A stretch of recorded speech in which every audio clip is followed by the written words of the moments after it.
حضور نبی اکرم صلی اللہ علیہ وآلہ وسلم کی اس دنیا میں تشریف آوری سے پہلے ہر طرف بے حیائی اور برائی عام تھی۔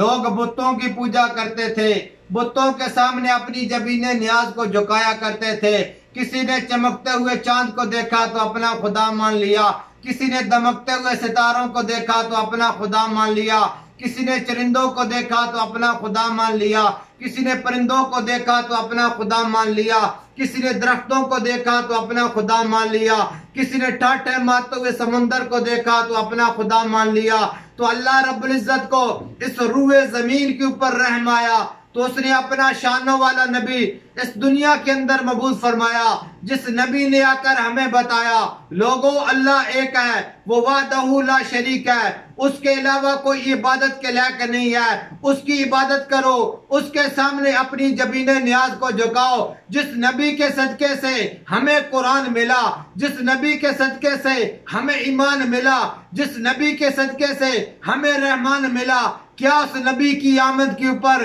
ہمیں خوشی کا اظہار نہیں کرنا چاہیے؟